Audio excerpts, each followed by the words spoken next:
कोई भी एक हत्याकांड होता है, कोई भी एक रेप कांड होता है, कुछ भी चीज होती है, वो केवल 10 से 15 दिन की कैंडल मार्च निकल। इंस्टाग्राम से बिल्कुल ना लें।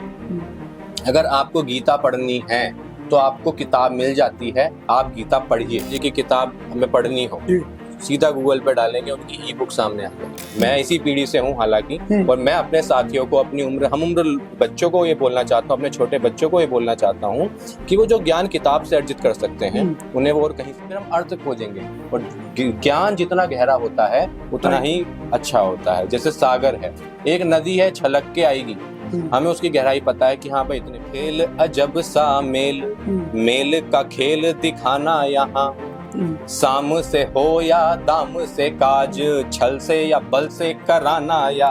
जिस तरीके से हम लोग हमेशा आपको पॉलिटिकल खबर भेजते रहते हैं, लेकिन आज हमारे साथ बहुत ही खास मेहमान बैठे हुए हैं।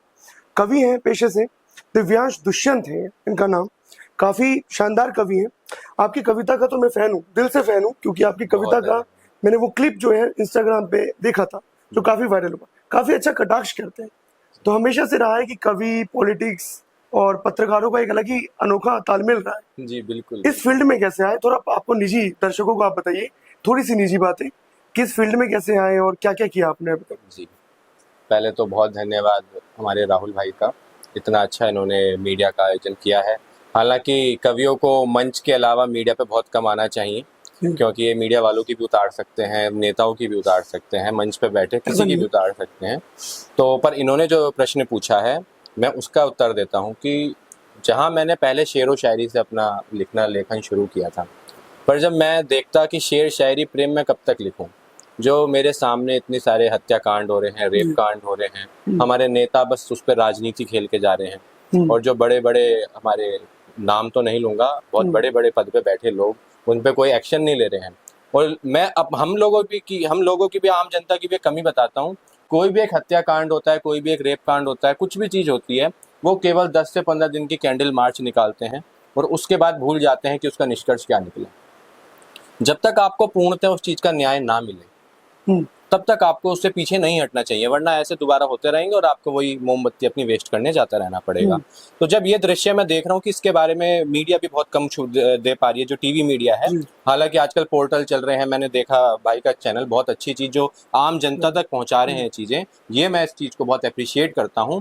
पर कवियों का एक बहुत बड़ा दायित्व बन जाता है।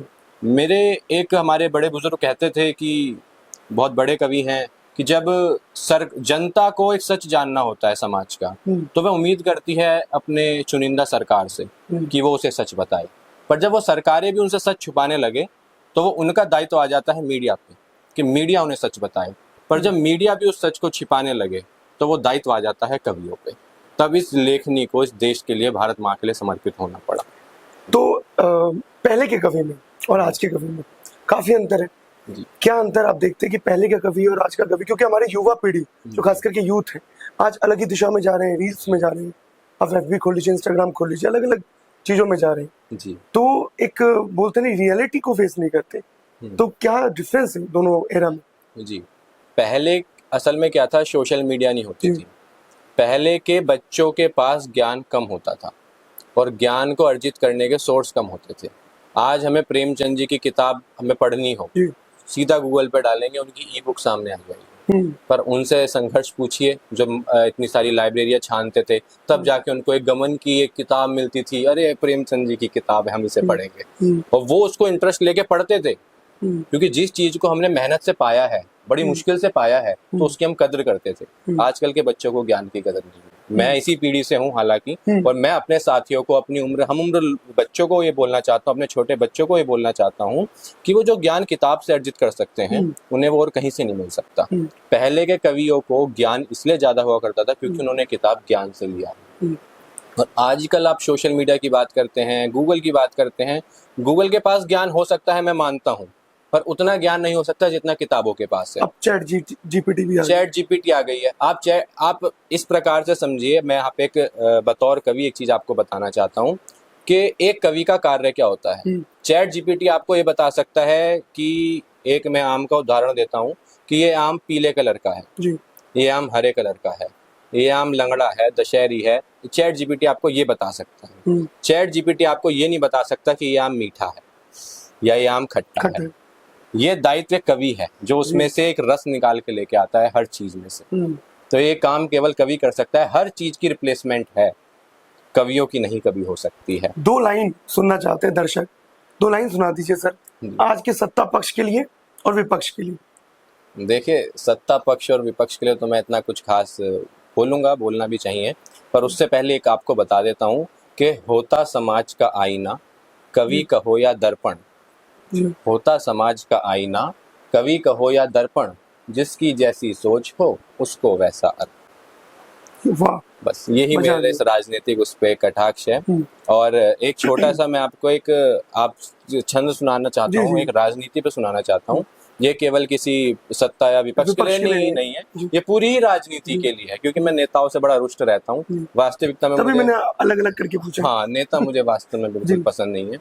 तो एक मैंने छंद लिखा था कि नीति का खेल अजब सा मेल, मेल का खेल दिखाना यहाँ, साम से हो या दाम से काज, छल से या बल से कराना यहाँ, कुर्सी पे बैठ दिखाकर ऐठ, जनता को हंसकर सताना यहाँ, वाह, नेता ही राम नेता ही श्याम, नेता ही नेता गुनगुनाना यहाँ। वाह, एक और इसमें मैंने मजेदार। बताया कि लिबासों का भी बोल बाला लिए, जी लिबासों का भी बोल बाला लिए, कभी चादर तो फूल माला लिए, सर पे हो टोपी या पगड़ी, कभी कभी कांधे पे साफा मुंह ताला लिए, राजनीति ने रंगा है पैसे को अब, कोई गोरा लिए कोई काला लिए। बहुत ही बढ़िया, शानदार शानदार। तो हाँ। ये बस यही राजनीति के लिए मैंने इतना ही, क्योंकि कवि तो इशारों में बात करते, मैंने इशारों में बात कर दी है। किस किस प्रोजेक्ट्स पे काम कर रहे हैं अभी आने वाले टाइम में? देखिए, मैं एक बहुत बड़ी संस्था से जुड़ा हूँ, राष्ट्रीय कवि संगम, जी। एक वैश्विक संस्था है, कवियों का बहुत बड़ा संगम भी माना जाता है। मेरे पास उसका जिला महामंत्री का दायित्व है हरिद्वार में, मैं हरिद्वार से मूलतः हूँ। तो वहाँ पे हमने जो हमारे युवा कवि हैं और हमारे सीनियर कवि हैं, स्थापित कवि, उनका एक समागम करवाते हैं। जी। हम कोई भी अगर छोटा कवि सम्मेलन या गोष्ठी भी आयोजन करवाते हैं तो उसमें हम सोचते हैं कि उन बड़े कवियों के साथ जो नए मध्यम वर्गीय कवि, नए कवि, उनको जोड़ा जाए, जिससे कि हो सकता है कुछ ऐसी जो रूढ़ियां चलती आ रही हो स्थापित कवियों के बीच में, वो नए कवि तोड़ सके। कभी कभी एक छोटा बच्चा भी वो बात सिखा देता है जो एक बड़ा कवि इतने जीवन भर में नहीं सीख सकता। तो ये मेरी एक कोशिश रहती है, और युवाओं को तो मैं चाहता हूँ कि और वो आगे आएं। पर हाँ, सबसे बड़ी बात, ज्ञान यूट्यूब से, इंस्टाग्राम से बिल्कुल ना लें। अगर आपको गीता पढ़नी है तो आपको किताब मिल जाती है, आप गीता पढ़िए। और अगर गीता भी आपको नहीं मिल रही तो जरूरी नहीं कि आप प्रवचनों पे विश्वास कीजिए। अगर कोई संत महंत आपको, मैं उनका सम्मान करता हूँ, हमारी संस्कृति का वो प्रचार करते हैं, कोई भी आपको तर्क बताएं, कोई भी ऐसी चीज बताएं, बस उस पर्टिकुलर चीज को एक बार आप क्रॉस चेक जरूर कर लीजिए कि क्या ये तथ्य सही है या गलत है। इससे आपके ज्ञान में वर्धन होगा। जैसे कि मैं, हमारे दिव्या कीर्ति जी हैं, वो एक चीज विकास द्विवेदी बताते हैं कि एक यूपीएससी स्टूडेंट और सामान्य स्टूडेंट के जो सोच में क्या फर्क होता है। सामान्य जब मध्यम कोई पेपर की तैयारी करता है, एग्जाम की तैयारी करता है, उनसे पूछा जाता है कि कुतुब मीनार किसने बनाया, कब बनाया, कितने दिन में बना। पर जब एक यूपीएससी स्टूडेंट उस चीज की तैयारी करता है तो उससे प्रश्न होता है कि क्या वो कुतुब मीनार वहां बनना चाहिए था, क्या उसकी आवश्यकता थी, इससे क्या प्रभाव पड़ेगा। तो हमें अपनी सोच इस स्तर तक विकसित करनी चाहिए। ये हमारे सवाल आने चाहिए, क्या, क्यों, कैसे। जब हमारे पास सवाल जितने ज्यादा आएंगे उतने ज्यादा फिर हम अर्थ खोजेंगे, और ज्ञान जितना गहरा होता है उतना ही अच्छा होता है। जैसे सागर है, एक नदी है, छलक के आएगी, हमें उसकी गहराई पता है कि हाँ भाई इतने फीट है। कितनी विशाल नदियां, विशालकाय नदियां, सबकी गहराई हमें पता है। नील नदी की गहराई पता है, तो हमें पता नदी है वो, तो सागर है, सागर की गहराई कौन नाप पाता है साहब। दिव्यांश, एक चीज पूछना चाहूंगा आपसे कि जैसे आपने नाम लिया, काफी प्रचारक, धर्म प्रचारक जो है आज की डेट में आपको देखने को मिल जाएगा, निकल रहे हैं धर्म प्रचारक, काफी ट्रोल भी हो रहे हैं कुछ लोग। तो क्या जनता उसके ऊपर जो विश्वास करती है, मीन्स कि काफी ज्यादा निकला। अभी अभिनव अरोड़ा का भी बात करें जी, वो भी काफी ज्यादा वायरल हो गए थे, ट्रोल हो गए थे जी। तो क्या मतलब जनता, कुछ लोग कहते हैं इसका क्रिटिसाइज करते हैं, कुछ लोग कहते नहीं होना चाहिए। असल में आप इसको दो तरीके से देखिए। अभिनव अरोड़ा जी जो हमारे बेचारे बालक हैं, और उनके जो माता पिता ने हालांकि उनको एक इनकम सोर्स ऑफ इनकम बना लिया है, पर आप एक चीज देखिए, एक छोटा सा बच्चा आज के समय में जहाँ मोबाइल से बाहर नहीं निकल पाता, कम से कम आज वो उन संतों की शरण में तो जा रहा है, एक संस्कार लेके आ रहा है। मैं कह रहा हूँ उसे 10 चीज नहीं पता, पर जब वो संतों के साथ बैठेगा उसे 100 चीज पता लग जाएंगी। भले वो रामभद्राचार्य जी के पास गया, उसे कुछ नहीं पता था, वापिस आने के बाद उसे 10 चीजें और पता लगेंगी। अभी नहीं मैं कहता, पर आने वाले समय का क्या पता, वो बहुत बड़ा कथाकार बन जाए, बहुत बड़ा ज्ञाता बन जाए। तो इस चीज को हमें नकारात्मकता नहीं, नकारात्मकता तो हर चीज में है। एक गिलास खाली खाली यहाँ पे आधा भरा गिलास रहता है तो लोग बाग उसे ही बोलते हैं तो आधा खाली है, पर हम तो उसे आधा भरा हुआ देखते हैं साहब।